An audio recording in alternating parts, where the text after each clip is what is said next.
नमस्कार, आप देख रहे हैं एक न्यूज 24 और मैं हूं आपके साथ शिवानी। जी हां, आरजेडी के तरफ से घोषणा पत्र जारी कर दिया गया है। यह घोषणा पत्र परिवर्तन पत्र के नाम से जारी किया गया है। जी हां, एक तरफ लोकसभा चुनाव है और इस बीच में घोषणा पत्र जारी होने के बाद काफी घमासान मचा हुआ है। हमारे साथ स्टूडियो में हमारे सहयोगीगण मौजूद हैं। ऐसे में चर्चा विस्तार से करेंगे और जानेंगे कि आरजेडी का घोषणा पत्र आखिर कितना वैलिड है और जनता तक किस हद तक पहुंचेगा और लाभ कितना उठने वाला है अगर जीतते हैं तो।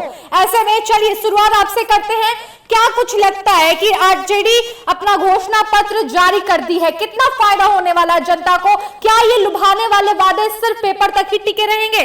देखिए, इसके पहले अगर बात करें घोषणा पत्र की, 10 साल पहले जाते हैं, क्योंकि 10 साल की बात हर वक्त राजद करते भी है। 10 साल के बाद महागठबंधन में भी जितनी पार्टियां हैं वो करते भी है कि 10 साल में क्या कुछ प्रॉफिट हुआ है, क्या कुछ लॉस हुआ है देश का। 10 साल की बात करते हैं। 10 साल पहले अगर हम जाते हैं तो कांग्रेस ने भी मैनिफेस्टो जारी किया था। 90% सारा कुछ सेम है। वादों की बात करें तो सारा कुछ सेम है, 90%। ठीक है, वादे कॉपी पेस्ट हुआ। आप जाकर उठाकर पढ़ लीजिए। मैनिफेस्टो की अगर बात करें तो हम पढ़कर बताते हैं, ठीक है, कि क्या क्या है उसमें, क्या क्या नहीं है। सबसे पहले 1 करोड़ नौकरियां। तेजस्वी यादव से बात की जाए कि आपने अपने कार्यकाल में क्या किया है, कुछ नहीं गिनवाएंगे, बस ये गिनवाएंगे कि 17 महीने में हमने आपको इतनी नौकरियां दी है जितना नीतीश ने आपको 18 साल 20 साल में नहीं दिया था। सबसे पहली बात, अगर आपने नौकरियां दी है 17 महीने में, अगर आपने नौकरियां दी है, फिर भी बिहार के युवा प्रोटेस्ट क्यों कर रहे हैं? नौकरी को लेकर बिहार के युवा, बिहार के शिक्षक लोग प्रोटेस्ट क्यों कर रहे हैं? इसका जवाब तेजस्वी के पास है। अगर आप नियुक्ति पत्र बांट रहे हैं तो नौकरियों पर सवाल क्यों उठाए जा रहे हैं? ऐसे तो लगातार उठाए कि फर्जी पत्र भी बांटा गया है ना, ये हम नहीं कह सकते, लेकिन जो प्रोटेस्ट कर रहे हैं उनके पास तो सारा कुछ तथ्य है। दूसरी बात देखिए, बिहार को विशेष राज्य का दर्जा, जी हाँ, आपने अपने कार्यकाल में कितनी बार दर्जा मांगा है विशेष राज्य का बिहार का? अपने कार्यकाल में आपके पिताजी का भी कार्यकाल था, आपकी माताजी का भी कार्यकाल था। विशेष राज्य का दर्जा कितनी बार मांगा है आपने? जब तक आप पक्ष में रहते हैं तब बिहार का विशेष राज्य आपको नहीं दिखता है दर्जा। आप विपक्ष में जाते हैं तो आपको दिखने लगता है कि हाँ, हमें विशेष राज्य का दर्जा चाहिए। एयरपोर्ट बनवाने की बात इन्होंने कही है। एयरपोर्ट बनवाने की बात आपके अभी दिमाग में आया जब लोकसभा चुनाव नजदीक है, जब लोगों के मन में आ रहा है। आपको पता है एयरपोर्ट बनवाने में समय कितना लगेगा? बिल्कुल। जनता पागल है नहीं कि जनता बोलकर वोट देगी। उसके बाद 500 रुपए में गैस सिलेंडर। चलिए, बहुत अच्छी बात है अगर आप 500 रुपए में गैस सिलेंडर की बात कर रहे हैं, बहुत ज्यादा सही बात है। बहुत सारी चीजें किस किस को लेकर हम बातें करें। रेलवे को लेकर उन्होंने बात की है। सबसे पहले रेलवे को लेकर उन्होंने बात किया, ठीक है। रेलवे पर भी प्राइवेटाइजेशन के भी आरोप लगते हैं कि प्राइवेट कर दिया गया है, और ओल्ड पेंशन स्कीम, दोनों को एक साथ हम जोड़कर, क्योंकि वीडियो लंबा हो जाएगा, दोनों को एक साथ जोड़कर हम बातें करते हैं। रेलवे को लेकर अगर आप बात करते हैं, आपको रेलवे के बारे में पता क्या है? आपके पिताजी रेल मंत्री थे। आपके पिताजी से जाकर पूछ के आइए पहले कि रेलवे में क्या प्रॉफिट उनके। आपको हम यहीं पर रोकते हैं और चलते हैं इनके पास। क्या कहिएगा, घोषणा पत्र जारी हो गया है, कितना हद तक आपको लग रहा है कि ये घोषणा पत्र जनता के लिए ही है? देखिए, लोकसभा चुनाव पास है। ऐसे में तमाम जितने भी पार्टियां हैं सब अपनी अपनी ओर से मैनिफेस्टो वगैरह जारी करती है कि हम जिस तरीके से पूर्व में 2014 में जब प्रधानमंत्री मोदी सत्ता में आए थे, उसके पूर्व में जब माहौल था देश में, तो उन्होंने भी कहा था कि हम साल में 2 करोड़ रोजगार देंगे और 15 लाख रुपए सबके अकाउंट में भेजेंगे। तो ये अपनी अपनी एजेंडा है सबकी। लेकिन जिस तरीके से जारी किया गया है मैनिफेस्टो, तो सम्राट चौधरी ने भी कहा, जो कि बिहार के डिप्टी सीएम है, वर्तमान में भारतीय जनता पार्टी के प्रदेश अध्यक्ष हैं, कि जो रोड मैप है जनता दल यूनाइटेड यानी राजद की, ये बताए ये लोग कि लोग को जो नौकरी जो देंगे ये लोग 1 करोड़, उसमें जमीन कितना लेंगे। तो ये जो रोड मैप बनाया गया, ये रोड मैप जो बनाया गया, ये भ्रष्टाचारियों की तरफ से बनाया गया। ये लोग भ्रष्टाचार करने वाले, ये भ्रष्टाचारियों का रोड मैप है। वहीं चिराग पासवान ने भी कहा कि पूर्व में 15 साल जब लालू और राबड़ी की जब यहाँ शासन था बिहार में, तो उस समय किस तरीके से बिहार के युवाओं को नौकरी दिया गया, ये बिहार की जनता से नहीं छिपा है। तो ऐसे में अगर कोई पार्टी अपनी मैनिफेस्टो जारी करती है, तो मैंने बताया ना पूर्व में कि 2014 में प्रधानमंत्री मोदी जब चुनाव मैदान में उतरे हुए थे, तो उन्होंने भी कई वादे किए थे क्या। और इसमें तो मैनिफेस्टो में 200 यूनिट बिजली का भी फ्री है, केजरीवाल का कॉपी पेस्ट। तो हाँ, तो ऐसे में सभी अपनी अपनी पार्टियां अपने अपने तरफ से ये जारी करती है कि मैनिफेस्टो मैं ये करूँगा वो करूँगा। क्योंकि प्रधानमंत्री मोदी ने जिस तरीके से देश की जनता उन्होंने वोट किया था, 2 करोड़ रोजगार और 15 लाख रुपए, अभी भी विपक्षी जितने भी तमाम पार्टियां हैं ये कहते रहते हैं कि 2 करोड़ रोजगार कहाँ गए और 15 लाख रुपया कहाँ गए। क्या कहेंगे आप इस पे? देखिए, सबसे पहली बात अगर बात करिए, इन्होंने जो कहा, क्योंकि डिप्टी सीएम ने जो भी कहा, चिराग पासवान ने जो भी किया, उसमें वही चीज हमने भी कहा था ना। अभी शिक्षा को लेकर भी मैनिफेस्टो में जारी किया गया। शिक्षा को लेकर बात करें तो आपने तेजस्वी यादव से सवाल करिए कितने यूनिवर्सिटीज के आपने उद्घाटन किए हैं पटना में, बिहार में, माफ कीजिएगा, कितने स्कूल्स के आपने उद्घाटन किए हैं। कानून व्यवस्था की भी बात उन्होंने कही है। कानून व्यवस्था की बात मैनिफेस्टो में आप किस हक से लिख रहे हैं? आपके पिता के कार्य 1997 में 1997 की बात करें तो एक याचिका थी, उस पर सबसे पहला बार जंगल राज का नाम दिया गया था। आपको याद होगा 5 सितंबर 1997 का दिन था, और अभी भी यही चल रहा है जंगल राज का नाम सबसे पहले 1997 5 सितंबर को दिया गया था, जब लालू प्रसाद यादव का राज था बिहार में।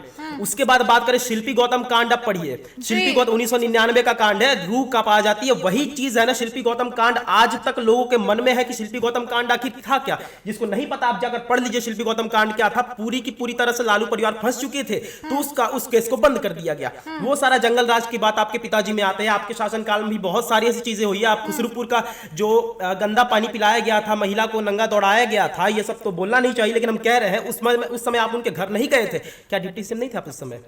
तब कानून व्यवस्था की बात आप किस हक से कर रहे हैं? शिक्षा की बात आप करते हैं, आप रोजगार देने की बात करते हैं। आपके पिता के कार्यकाल में हम जाते हैं, एक चीनी मिल था जहां पर बिहार जाते थे, बिहार के लोग वहां जाकर कमाते थे, लेकिन वो चीनी मिल भी आपने बंद कर दिया। अब बिहार के लोग बाहर जाकर कमाते हैं और बिहार के लोगों का नाम क्या मिलता है? मजदूर। जी जी, देखिए जैसा कि इन दोनों ने कहा है, क्या आपकी राय है? लेकिन उससे पहले हम आपको बता देते हैं कि जो नौकरी के वादे तेजस्वी प्रसाद यादव खुल के आज किए हैं कि 1 करोड़ नौकरी पूरे देश भर में देंगे।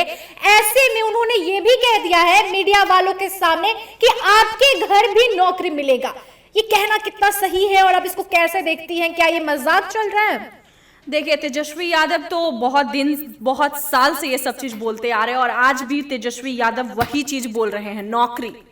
और तेजस्वी यादव बेरोजगारी का बात करते हैं। अरे आप लोग ही तो बेरोजगारी फैलाए हो, आप क्या बेरोजगारी का बात कर रहे हो? जनता जान रही है कि कौन क्या देने वाला है और कौन क्या करने वाला है। आप 24 नियम निकालिए या 25 नियम निकालिए, ये तो जनता तय करेगी कि कौन बेरोजगार फैलाया और कौन रोजगार दे रहा है। नरेंद्र मोदी क्या किए हैं बिहार के लिए तो बिहार की जनता जानती है।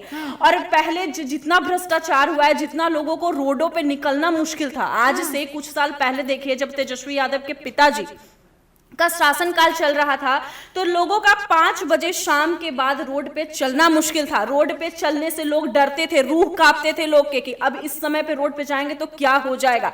आज वो बात कर रहे रोजगार का, वो हमें देंगे रोजगार, वो हमें नौकरी देंगे, वो हमें गैस सिलेंडर देंगे। 15 साल पहले आपने ये क्यों नहीं दिया? और आज आप जब जैसे जैसे वोट नजदीक आता है और आप लोग कहते हैं कि मैं ये दे दूंगा, मैं ये दे दूंगा, मैं ये दे दूंगा। 2019 में हाँ, देखिए तेजस्वी की बात करें जो मैनिफेस्टो जारी की गई है, तेजस्वी अगर उन सारे वादों को पूर्ण करने के रूप से अगर उन विषयों पर चर्चा कर रहे हैं तो बहुत अच्छी बात है। डिप्टी सीएम रहकर तो आप नहीं कर पाए, लेकिन अगर आप अब कर रहे हैं तो बहुत सही बात है। दूसरी बात अगर लेकर चले तो स्वास्थ्य को लेकर भी उन्होंने एक जिक्र किया था। स्वास्थ्य को लेकर जिक्र वो ना ही करे तो ज्यादा बेहतर होगा। जब वो स्वास्थ्य मंत्री, क्यों कह रहे हैं आप? स्वास्थ्य को लेकर उन्होंने क्या किया? स्वास्थ्य एक मिनट देखिए, 15 साल ये लोग बात करते हैं कि 15 साल, अगर हम लोग इसी शिल्पी गौतम कांड, खुसरोपुर कांड, इसी चीज को लेकर हम लोग आगे लड़ते रहे कि आप आए, आपने क्या किया, हम आए। लेकिन जिस तरीके से तेजस्वी प्रसाद यादव महागठबंधन की सरकार बिहार में बनी, जब ये नौकरियां की बात आई, लेकिन ये चीज़ हम लोग को नहीं भूलना चाहिए कि नीतीश, हाँ 2005 के पहले जो बिहार की स्थिति थी, 5 बजे के पहले लोग घर के बाहर नहीं निकल सकते थे। वो सुशासन बाबू जब बिहार के नाम से, जब 2005 से 2011 तक जब इनकी सरकार चली, सुशासन बाबू के नाम से जाने जाते थे। लेकिन फिर उसके बाद आपने क्या किया? नीतीश कुमार ने क्या किया? आप अपने कुर्सी बचाने के चक्कर में, आखिर आरजेडी पार्टी को जीवित किसने किया? आरजेडी पार्टी की क्या स्थिति थी ये किसी से छिपा नहीं है। और आरजेडी पार्टी को आपने जीवित किया, आप सत्ता में लाए, कुछ दिन उनके साथ सरकार आपने चलाया, फिर उसके बाद फिर एनडीए की सरकार बनी, बीजेपी के साथ गए। जब मुख्यमंत्री नीतीश कुमार जब बिहार के पहली बार मुख्यमंत्री बने थे, वो बीजेपी का देन था। और उसके बाद फिर आप गए उनके, फिर बीजेपी में गए, फिर गए 17 महीने बनाम जो 17 साल कहते हैं, क्यों नहीं कहेंगे वो 17 महीने में जो उन्होंने जो तैयार किया था अपना लिस्ट डेटा, तेजस्वी प्रसाद यादव के कई बयानों में हमने सुना है। हालांकि मुख्यमंत्री नीतीश कुमार कहे कि हम मुख्यमंत्री हैं, सारा काम हम लोग किए हैं, वो लोग अगर मतलब क्या कहते हैं उसको, श्रेय लेना चाहते हैं तो ले, वो अलग बात है। लेकिन जब 17 महीने पहले आपकी जब सरकार थी बीजेपी और जेडीयू की, तो आपने उस समय क्यों नहीं लिस्ट जारी किया था? लेकिन एक यहाँ पर हम रोकना चाहेंगे, माफी चाहेंगे कि आपने कहा कि नौकरियां उन्होंने दिया है, नौकरी उन्होंने दिया है, तो वो सीना ठोकर क्यों नहीं कहे कि हमने नौकरी दिया? चलिए हम मानते हैं कि आपने 17 महीने में नौकरी दिया, ठीक है। लेकिन 13 जनवरी का दिन था जब एक तरफ गर्दनीबाग में युवा शिक्षक प्रोटेस्ट कर रहे थे कि हमें नौकरी चाहिए, हमें नौकरी चाहिए। बीपीएससी का भी आपको याद होगा जिस तरीके से रोड पर निकले हुए थे, वही गांधी मैदान में नियुक्ति पत्र बंट रहा था। गांधी मैदान में नौकरियां बांटी जा रही थी। यूपी के लोग को बुलाकर बात की जा रही थी कि हम नौकरी देंगे। आपको पता होगा कि ये चलिए यूपी के छोड़िए, आप नौकरी बांट रहे थे गांधी मैदान में एक तरफ, और वही एक तरफ नौकरी को लेकर, रोजगार को लेकर लोग प्रोटेस्ट कर रहे थे थोड़ी ही दूर गर्दनी बाग में। तो ये कहा कि आप नियुक्ति पत्र बांट रहे हैं, कहां से नौकरी दे रहे हैं, कि हम एक तरफ नियुक्ति पत्र बांट रहे हैं कि हाँ चलो हम नौकरियां दे रहे हैं, लेकिन जिनके पास नौकरी है उनसे हम नौकरियां छीन रहे हैं। क्या कहेंगे आप इस देखिए, पे? ये समस्याएं हमेशा लोग इससे वंचित हमेशा जूझते रहते हैं लोग। लेकिन ये नियुक्ति पत्र को लेकर जो परसेप्शन था, ये जब आरजेडी की सरकार बनी तो बजाबते तेजस्वी प्रसाद यादव ने ये लिस्ट लेकर सीएम हाउस गया था, तो सीएम ने भी चौंका कि यार इतना नौकरी कहाँ से देंगे हम लोग। तो इन्होंने सीएम भी चौंके थे, अगर यूपी वाले को नौकरी दे दी। सीएम नीतीश कुमार कह रहे हैं कि तेजस्वी प्रसाद यादव ने तो कुछ किया ही नहीं है नौकरी के बाद, जहां तक है वो तो अपना श्रेय खुद ले रहे हैं ना। तो इसमें तेजस्वी प्रसाद यादव को कहीं जिक्र उनका आ ही नहीं रहा है। आप देख सकते हैं कि नीतीश कुमार बार बार कह रहे हैं कि नौकरी उन्होंने ही दिया है, ना कि तेजस्वी प्रसाद यादव। अच्छा, एक बात बताइए, हम दो व्यक्ति हैं, ठीक है, किसी चीज को, घटना को हम लोग अंजाम देते हैं, घटना घटित होती है हम लोग के सामने या हम लोग करते हैं, तो इसमें किसका नाम आएगा? अगर ये हमसे सीनियर है, हम जूनियर हैं, दोनों का नाम फंसेगा या किसी एक का फंसेगा नाम? सत्ता में तो दोनों थे ना। सत्ता में ऐसी बात नहीं है कि सिर्फ आरजेडी सरकार चला रही थी या फिर जेडीयू सरकार चला रही थी।